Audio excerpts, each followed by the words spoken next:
Welcome aboard, applicants. Thought we would begin with the first year law students exam, October 2011. Question number 1. As with all essay questions, let's begin with the call of the question. Can FeedCo prevail in a breach of contract action against Betty? We know what area of law. Contract law. So, let me get that highlighted better. There we go. Start now answering our call. Okay, so prevail in a breach. Okay, so FeedCo v. Betty. And we know it's the what area of law, so we just throw down our shopping list. Contract formation, third party rights, covenants, conditions, excuses, discharge duty. Then we roll right into breach of contract and remedies. Okay, let's go up and read our question now. Here we go. On June 1st, Betty faxed FeedCo a letter expressing an interest in purchasing pigs. In response, FeedCo faxed Betty an unsigned document. Make sure to point this out. Unsigned document entitled Pig Sales Agreement, which among other things provided, buyer agrees to purchase from seller and seller agrees to sell to buyer approximately 1,050 pigs each month during the term of this agreement at a purchase price of $33.25 per pig. Buyer shall purchase all of her feed requirements. Okay, right there. From seller, the term of the agreement is 3 years. The agreement will be interpreted in accordance with the law of Washington. Now, on June 10th, Betty signed and returned the document in FeedCo or to FeedCo after making the following changes. 1. Adding this term, make sure to highlight that, to the phrase regarding the number of pigs we purchased. 2. Adding, insofar as the prices of feed are competitive with other suppliers, to the sentence requiring her to purchase her feed requirements from FeedCo. And 3. Changing the choice of law provision from Washington to California. Okay, now on June 25th, FeedCo presented Betty with a revised document signed by FeedCo. The revised document included Betty's change about competitive prices and provided a contract commencement date of June 29th. It did not include Betty's changes about the number of pigs to be purchased or about the choice of law provision. Betty again made these 2 changes to the document, initialed her changes, signed it, and returned it to FeedCo. On June 29th, Betty agreed to accept and actually accepted delivery of 1,050 pigs from FeedCo for $33.25 per pig. On July 15th, Betty received a further revised document signed by FeedCo. Once again, it did not include her changes about the number of pigs to be purchased or about the choice of law provision. At this point, Betty advised FeedCo that she would not accept any more pigs because they did not have a contract. Okay, now we have to establish here what it is we're dealing with. Are we dealing with the service of providing pigs or feed? Are we actually pig feed? Are we dealing with the actual purchase of pigs and the purchase of pig feed? I think it's the second. Absolutely. So let's put that down now. The applicable law. Put that down here. Looks like it's Uniform Commercial Code because we're dealing with the goods here.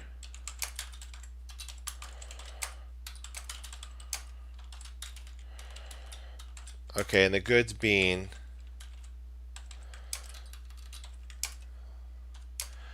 pigs and pig feed. Okay, now coming down here, make sure to establish, are we dealing with merchants here? It looks like both parties are merchants, but let's just check real quick. FeedCo, yeah, and Betty. Let's see, it doesn't quite indicate is. I don't see. See. It doesn't really tell me a whole lot about Betty or FeedCo. Let's see.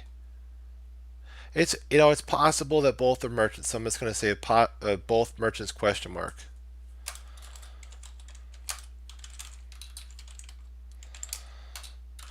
Okay. Now down here under contract formation, dealing with offer. Remember, offer has the intent, the terms, and the communication. Okay. Where is our offer here? And it would actually be the unsigned document. Now remember, there was June 1st Betty fax FEDCO letter expressing an interest in purchasing pigs. So the June 1st aspect would not be an offer, not an offer. Okay, but remember the return fax would be. So that in response, so the June 1st response by FEDCO is the offer.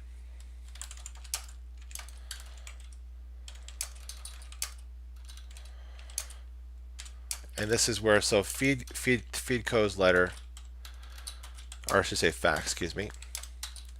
Now, does it have all the necessary terms of quantity, time, interested parties, subject matter, and price? Let's take a look. Quantity up here, 1,050 pigs. So we got 1,050 pigs here. Okay, time. What does it say about the time here?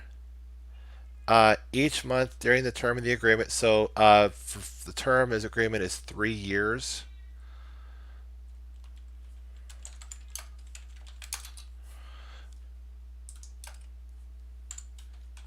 Each month for 3 years. And then interested parties, this would be FEDCO and Betty.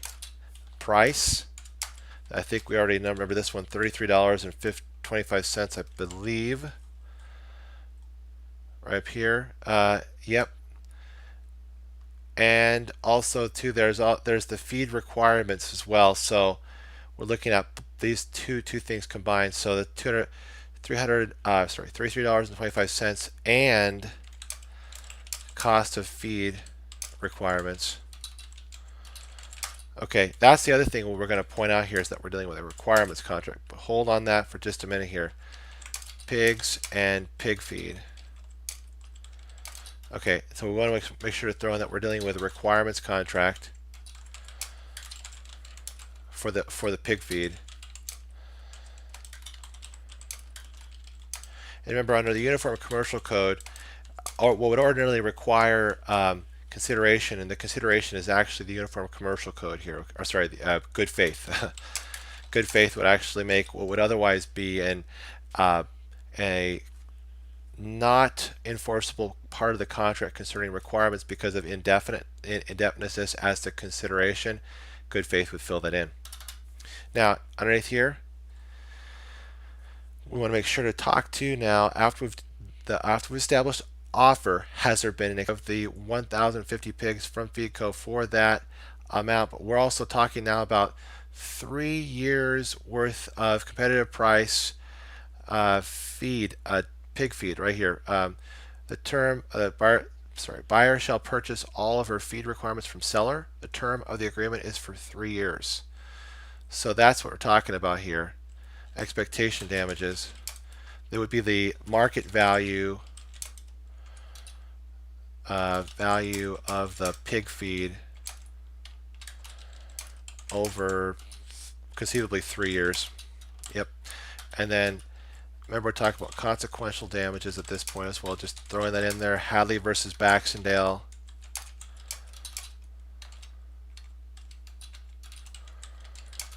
And then incidental damages.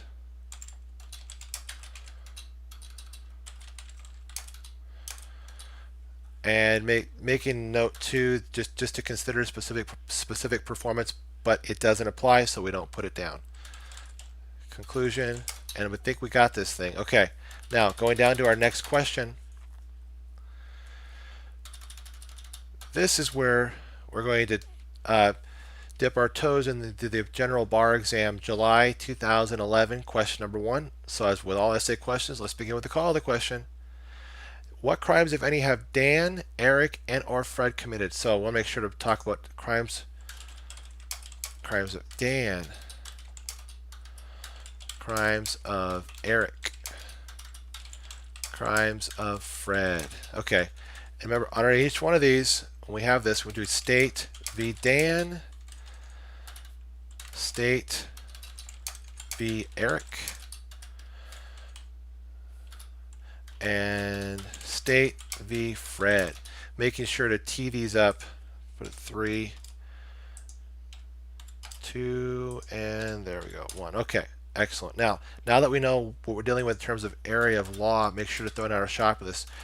We're dealing with murder, structure, theft, crimes against the person, solicitation, conspiracy, attempt, offenses, and yeah, that seems to be good.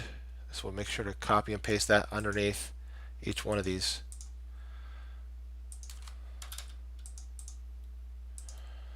Then underneath this one here. Okay, read our question now. Okay, Vicky operates a successful retail computer sales business out of the garage of her house. Vicky told Dan that she intended to go on a vacation some days later. Dan subsequently informed Eric right here. Pointing that out to you, that's going to be big for a solicitation. I'm just going to point that out right now. Vicky's intended vacation and of his plan to take all of her computers while she was away. So right now, Dan has the solicitation, merger, conspiracy aspect.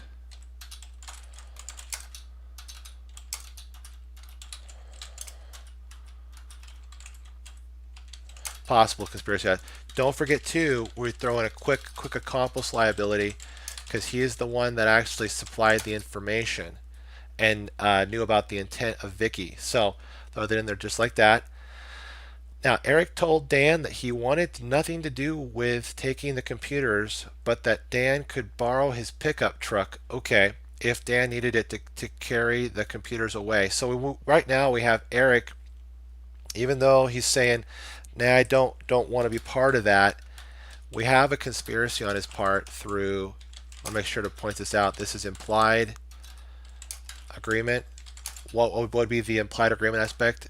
He could borrowing the truck. Borrowing truck. Okay. Now, also, yeah, we'll make sure too, we don't want to forget about this, accomplice liability as well. Okay. Coming back up here now. Oh, you know what? Thank you so much for your patience. I don't want to forget about this as well. He's probably going to throw in a quick little, the withdrawal aspect, possibly. Question mark on that. Okay. Now, while Vicky was scheduled to be away on vacation, Dan borrowed Eric's pickup truck. Pickup truck. Late that night, Dan drove the truck over to Vicky's house. When he arrived, he went into the garage. So here we go. So we have, while Vicky was scheduled to be away on vacation, Dan, who's borrowing Eric's pickup truck, solidifies that aspect about implied agreement and the accomplice liability aspect as well. Late that night, already right now we're starting to build up those elements. Dan drove the truck over to Vicky's house. Okay. When he arrived, he went into the garage by pushing a partially open door, side door all the way open. Now, what does this look like? Absolutely, burglary. Excellent job there. And this is on the part of Dan. And remember now, underneath Eric, we don't want to forget too to point this out, that there's Pinkerton's rule. So that all the actions that are carried are reasonably in furtherance of the criminal objective of the conspiracy are attributable also to Eric. So let's come up here though and continue to talk about those in particular. And one that's been pointed out to us is burglary. I want to make sure that we're pointing out that making the distinction between modern law and the common law burglary. But here we have common law because we have the So we got breaking and entering. We know that they pushing a partially open side door all the way open. There's your breaking and entering.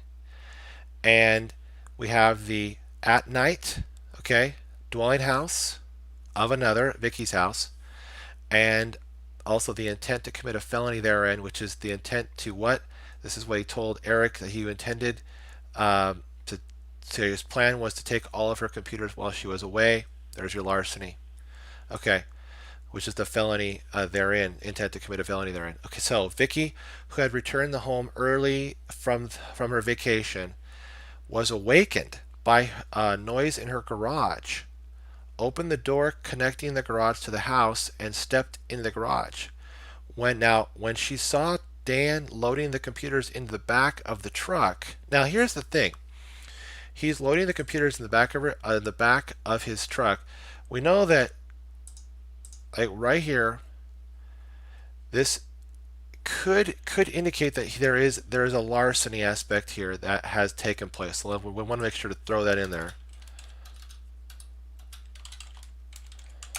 Remember, trespasser taking, carrying away personal property of another with the intent to permanently deprive the owner thereof. Now, she stepped between Dan and the truck and yelled, "Stop, thief!" Okay. Now, Dan pushed Vicky out of the way. So it looks to me, I know it sounds that we're dealing with a possible battery and a robbery at that point as well. Robbery question mark, but definitely a battery. Okay, and drove off. So he completed it, even though it did not take place as, you could say that she was not away as he had planned. So the argument, one of the arguments could be down here, just a quick little argument of factual impossibility. Okay. Now Dan pushed Vicky out of the way. Talk about that. Ran to the truck and drove off. He immediately went to Fred's house. Okay, so we're at Fred's house, and remember what Fred is here. Fred is what would be called as an accessory after the fact.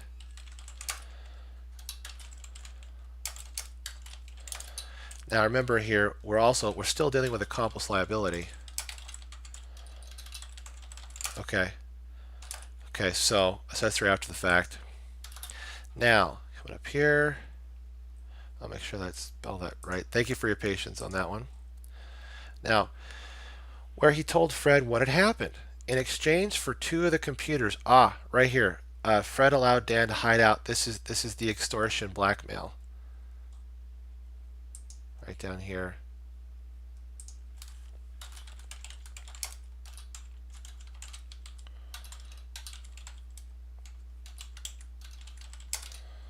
Okay, and okay, he in exchange for 2 of the computers, Fred allowed Dan to hide the truck behind Fred's house. Now, remember here that it could very well be as well. This is where I'm going to be doing a lot of learning here. Conspiracy, possibly through the aspect concerning the stake in the venture agreement. I'm going to take a look at that, see if that comes up. Now, I don't think anything beyond that. In exchange for 2 computers, Fred allowed Dan to hide the truck behind Fred's house. What crimes of any? Okay, and also I don't want to forget this too, that we're dealing with one additional aspect concerning Fred, and that'd be crime. Let's see. Misprison, but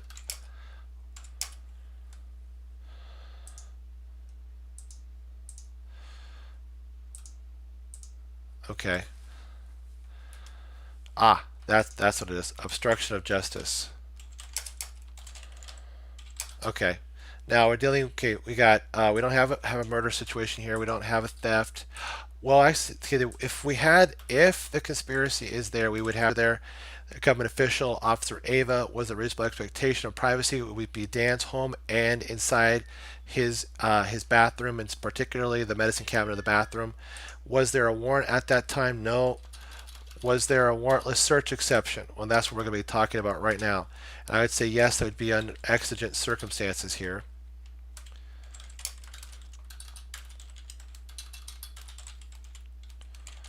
And in this instance, I would think it would be more of the destruction of evidence.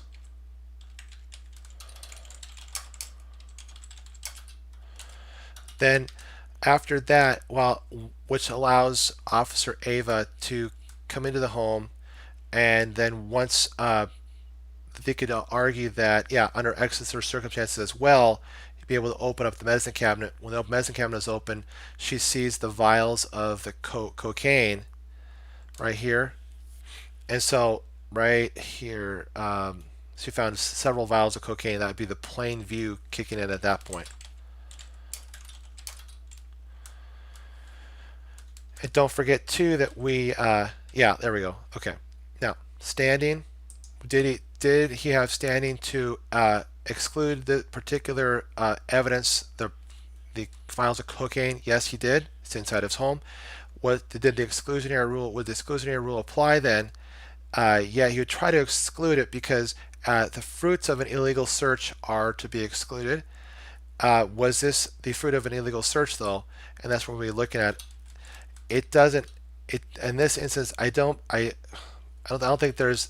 We could argue the same exceptions up here that we're dealing with inevitable discovery and the aspect concerning Officer Burt. So we'll just throw that in here. Okay, so with this, now let's throw in a quick conclusion. And in terms of the conclusion, I would say that this is not same result as bomb cannot be excluded. But we're going to say that about the cocaine here. Okay, got that. Okay, and now underneath here, the map, Fourth Amendment apply? Yes. Was there a search and seizure? Absolutely. Underneath the bed, there was searched, and the map and the letter was seized. The government official, Officer Ava, was a reasonable expectation of privacy? Yes, it stands home, and particularly his bedroom and underneath his bed. Was there a warrant at the time? No. So we got a warrantless search exception. What would that potentially be? Well, it could be exigent, or most likely exigent circumstances here, or situation. And also we could argue we could argue plain view, possible plain view question mark. Now the other aspect now is the letter. Remember, the letter is what we're talking about here. Now, did he have standing to exclude what was inside of the letter? See, it's when she opened the letter up here that we're talking about in terms of the exclusionary rule, right here. They contain a map. Okay, sure it is. While looking under the bed, she found a plain sealed envelope. Sealed envelope. Was she opened? Okay, so that's what we're talking about here. Okay, and so exclusionary rule.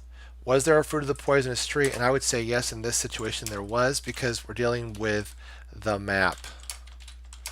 But remember, under the exceptions aspect as well, we're dealing with the inevitable. I was going to throw it in these up here. The inevitable discovery under Officer Burt. Officer Burt's warrant. Here, throw that right there. I think we have this thing. So it's I would say it's debatable, but I think in the end the map would be able to come in. So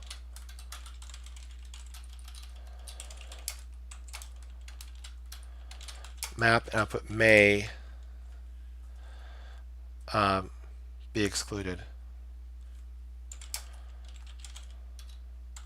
Okay, now under the attempted kidnapping, we want to make sure to throw down our template for that as well, which we should have originally done during our outlining phase. So want to make sure to point that out, that there is specific intent to what concerning kidnapping, falsely imprison. Oh, to yeah. Well, actually, it's confine.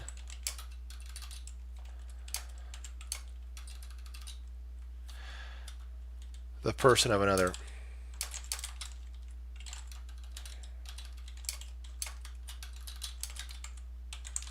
Now remember here, also too, we got to make sure to point out that whether the there's a possible aspect concerning whether there was the crime itself had gone from mere preparation to actual perpetration. I want to make sure to point that out. And nothing in here indicates that it actually has gone even from from prep. So here the only thing that we know is that there was the map that had highlighted routes from Dan's house to Claire's house. She did not. The officer Burt did not find Claire, but immediately after she completed the search, Officer Burt arrived with the warrant, which is what we talked about earlier, excuse me. And not long after, though, Claire turned up elsewhere unharmed. So it's, the argument concerning prep versus perp, we want to make sure to throw that in there.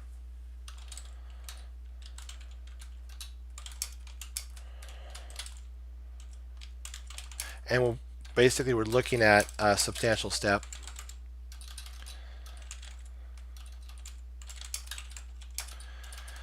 And after that, we want to make sure that possibly the quick defense of impossibility,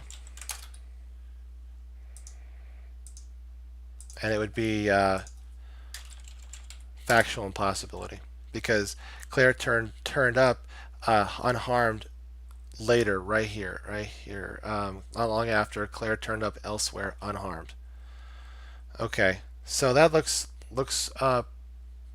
pretty good as to a starting to work through these. Excellent job, applicants. Okay, and so I want to put a shout out to Chess Cruncher TV. Keep chess crunching, Chess Cruncher. I also want to put a shout out to my Amazon Kindle book, Battling the Big Bad Baby Bar, Essay Basics. Again, thank you so much for tuning in, and God bless.